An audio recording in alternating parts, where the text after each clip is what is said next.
जोहार दोस्तों, आज के एपिसोड में बात वीर भूमि की यानी कि संथाल की। वही संथाल परगना जहां की भूमि को हुल नायक सिद्धो कान्हू ने अपने खून पसीने से सींचा है।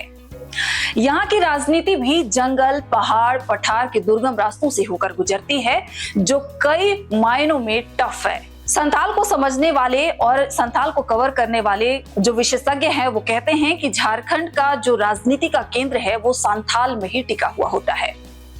झारखंड आंदोलन से दुष्म गुरु शिबू सोरेन ने इस जमीन को जेएमएम के लिए सबसे उपजाऊ बना दिया। जी हाँ, मैं बात कर रही हूँ संथाल के दुमका, गोड्डा और राजमहल लोकसभा चुनाव के संदर्भ में। इन 3 सीटों पर 1 जून को मतदान होना है। झारखंड की पूरी राजनीति इस तपती गर्मी में संथाल में शिफ्ट हो गई है। केंद्र अभी संथाल ही बना हुआ है। हालांकि इन 3 सीटों में 2 सीट दुमका और गोड्डा पर बीजेपी का कब्जा है, जबकि 1 सीट राजमहल की अगर हम बात करें तो वो जेएमएम के खाते में है। लेकिन अगर संथाल की जमीनी हकीकत की बात करें, जमीनी ताकत की बात करें, तो संथाल झामुमो का गढ़ है, जो सबसे मजबूत गढ़ माना जाता है। पिछले विधानसभा में संथाल परगना की 18 सीटों में से 9 सीटों पर जेएमएम का कब्जा रहा और जेएमएम के साथ राजनीतिक हमसफर रहे कांग्रेस ने भी 5 सीटें अपने नाम कर ली। यानी कि संथाल की विधानसभा की 18 सीटों में से 14 इंडिया गठबंधन के पास है और ये बड़ा आंकड़ा है। इंडिया गठबंधन संथाल में मजबूत है क्योंकि उसके 14 विधायक हैं।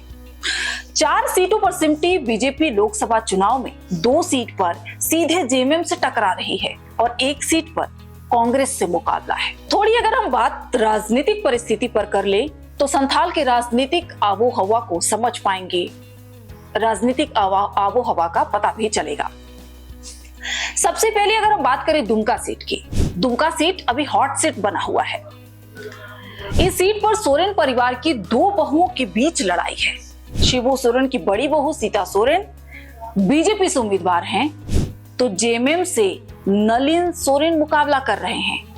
अगर हम नलिन सोरेन के बारे में बात करें तो नलिन सिर्फ उम्मीदवार हैं, लेकिन इस सीट पर हेमंत सोरेन की पत्नी कल्पना सोरेन की राजनीतिक पूंजी दांव पर लगी हुई है। बदलते राजनीतिक हालात में कल्पना जेएमएम का नया चेहरा है। जेएमएम का कमान कल्पना ने संभाला है। इधर कभी शिबू सोरेन को उनके ही गढ़ में पटखनी देकर राजनीति में चमके बाबूलाल मरांडी संथाल में बीजेपी के कैंपेन मास्टर हैं। संथाल परगना का ये चुनाव कल्पना और बाबूलाल मरांडी की भी परीक्षा ले रहा है। संथाल के इन सीटों का परिणाम चाहे जो हो, लकीर इन्हीं दोनों शख्सियत के आसपास ही खींची जाएगी। चलिए अब बात करते हैं राजमहल की। राजमहल में विजय हांसदा के सामने कभी 4 महीने के लिए बीजेपी के प्रदेश अध्यक्ष रहे ताला मरांडी खड़े हैं। ताला मरांडी और विजय हांसदा के बीच मुकाबला है। जब मोदी लहर परवान पर था तब भी राजमहल का समीकरण जस का तस रहा। फायर ब्रांड नेता भी इस सीट पर बीजेपी को जीत नहीं दिला पाए। विजय हांसदा ने 2014 और 2019 का चुनाव जीता। बीजेपी के लिए सीट फतेह करना आसान नहीं रहा है। इस सीट पर बीजेपी ने अभी तक सिर्फ 2 बार ही जीत हासिल की है। पहली बार 1998 में सोम मरांडी और दूसरी बार 2009 में देवीधन बेसरा ने बीजेपी के टिकट पर राजमहल सीट पर परचम लहराया था।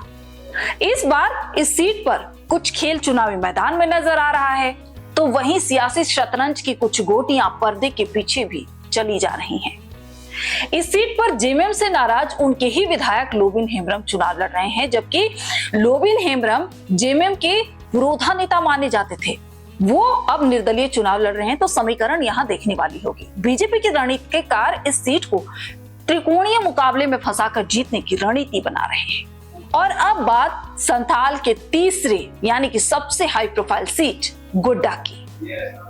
सड़क से सदन तक बेबाक रहने वाले निशिकांत दुबे का मुकाबला झारखंड के तेज तर्रार कांग्रेसी विधायक प्रदीप यादव से है।